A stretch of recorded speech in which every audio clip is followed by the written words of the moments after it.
পাকা কাঁঠালের পাল্প দিয়ে পিঠা তৈরি করে দেখাবো। আর এই পাকা কাঁঠালের পাল্প দিয়ে পিঠা এত মজা লাগে, মানে একবার যদি খান এটা বারবার খেতে ইচ্ছে করবে। এখন কাঁঠালের সিজন, অবশ্যই পিঠাটা তৈরি করে একবার হলো বাড়িতে তৈরি করে খেয়ে দেখবেন। আসসালামু আলাইকুম, হ্যালো বন্ধুরা, আপনারা কেমন আছেন? আশা করি আপনারা ভালো আছেন। আমি আলহামদুলিল্লাহ ভালো আছি। আমার শখের কিচেনে আপনাদের সবাইকে স্বাগতম।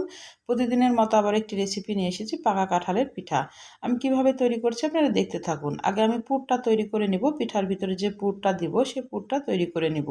এখানে 1 টেবিল চামচ মতো ঘি দিয়ে দিলাম, আর গোটা গরম মশলা, এলাচ, দারুচিনি আর তেজপাতা দিয়েছি। আমি সুজির পুর তৈরি করে নিব। আমি এখানে সুজি দিয়ে দিলাম। সুজিটাকে এখন ঘিয়ের সঙ্গে একটু ভেজে নিব। একদম জালটা মিডিয়াম আঁচে রেখে সুজিটাকে ভেজে নিতে হবে।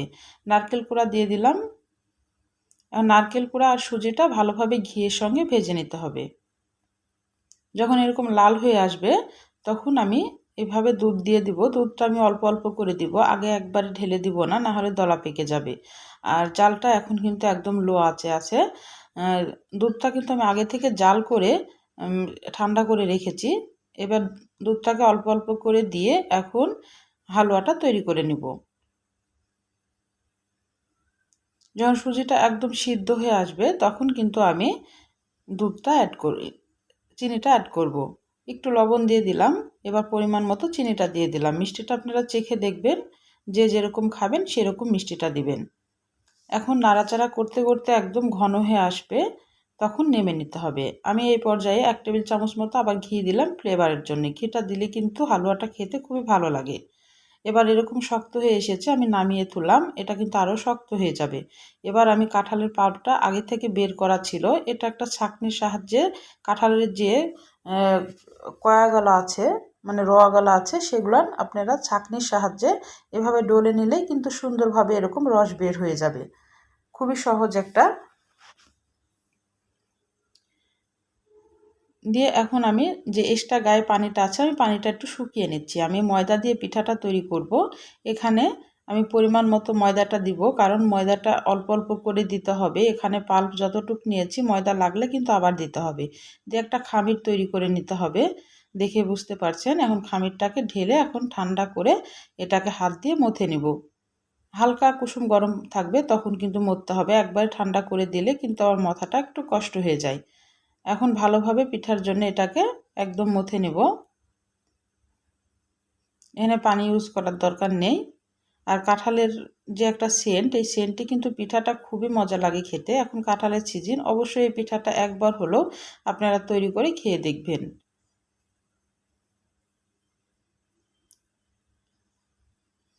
আমি এভাবে ছোট ছোট করে রুটি তৈরি করে নিয়ে এসেছি, আপনাদের আর দেখাইলাম না, কারণ রুটি সবাই বেলতে পারেন।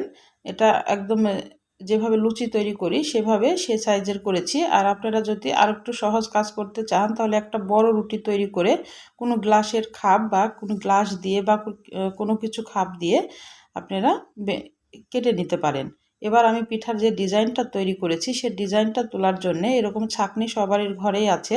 ছাঁকনির তলাতে একটা রুটি এভাবে নিতে হবে, দিয়ে হালকা একটু চাপ দিলেই ডিজাইনটা সুন্দরভাবে উঠে পড়বে।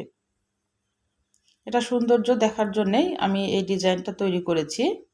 আর হালুয়াটা নেমে নিয়েছিলাম, সেটা এখন শক্ত হয়ে গেছে, ঠান্ডাও হয়ে গেছে। এখন উপর সাইডে আমি এখন হালুয়াটা দিয়ে দিব, আর ডিজাইনটা উপরে থাকবে।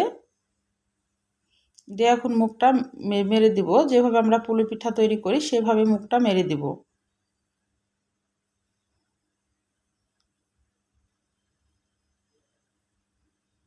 এটা পাকা কাঁঠালের ভাজা পিঠাও বলা যায়। খেতে কিন্তু অসম্ভব মজা লাগে বন্ধুরা। একবার হলেও এখন কাঁঠালের সিজনে আপনারা পিঠা তৈরি করে খেয়ে নিতে পারেন। এভাবে মুখটা একটু ডিজাইন করে দিব, তাহলে হালুয়াটাও বের হয়ে যাবে না।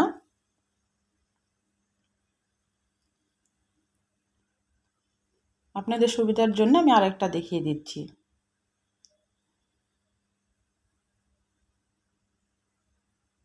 আর যে কোনো জিনিস দেখতে যদি ভালো লাগে খেতেও কিন্তু ভালো লাগে। সে যেরকমই রান্না হোক না কেন, দেখতে ভালো লাগলে খেতে ভালো লাগে। এই জন্য ডিজাইনটা এভাবে দিয়ে যদি পিঠাটা তৈরি করা যায় তাহলে দেখলেই কিন্তু এমনিতেই খিদে চলে আসে, আর এমনিতেই কিন্তু খাওয়া হয়ে যায়। আমি সবগুলা বানিয়ে নিলাম। এবার আমি তেলে চলে যাব। তেলটা আমি আগে থেকে বসিয়ে দিয়েছি, হালকা গরম করেছি। তারপরে এখন তেলে দিয়ে মিডিয়াম আঁচে আমি পিঠাটাকে উল্টে পাল্টে ভেজে নেব। আমার রান্নার যদি কোনো অংশ আপনাদের ভালো লাগে, অবশ্যই আমার চ্যানেলটাকে সাবস্ক্রাইবার করে দিয়েন, একটা লাইক দিয়ে রান্নাটা দেখা শুরু করেন, ছোট্ট একটা কমেন্ট করে জানান আমার রান্নাগুলো কেমন লাগে। পাশে থাকা বেল আইকনটা প্রেস করে দিন, আমি যখন এরকম নতুন রেসিপি আপনাদের মাঝে হাজির করব আপনাদের কাছে যেন আগে ভিডিওটা চলে যায়। আপনাদের একটা লাইক, একটা কমেন্ট কিন্তু আমাকে অনেক উৎসাহ করে। আমি সব পিঠাগুলো একে একে এভাবে দিয়ে দিচ্ছি আর মিডিয়াম আঁচে এটা ভেজে নিব। যেহেতু ময়দা সিদ্ধ করা, এটা চাউলের গুঁড়া দিয়েও কিন্তু এই পিঠাটা তৈরি করা যাবে, আটা দিয়েও কিন্তু তৈরি করা যাবে। আমি ময়দা দিয়ে তৈরি করেছি।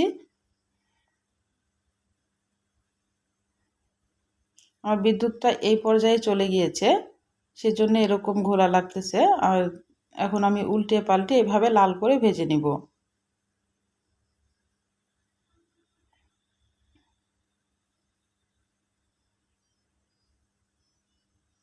এটা ভাজতেও কিন্তু খুব সময় লাগে না, যেহেতু সিদ্ধ করা আটা, ময়দা, এই জন্য এটা ভাজতেও কিন্তু খুবই সময় লাগে না। আর উপরটা একদম মচমচে হয়, ভিতরটা নরম সফট, খেতে কিন্তু খুবই ভালো লাগে।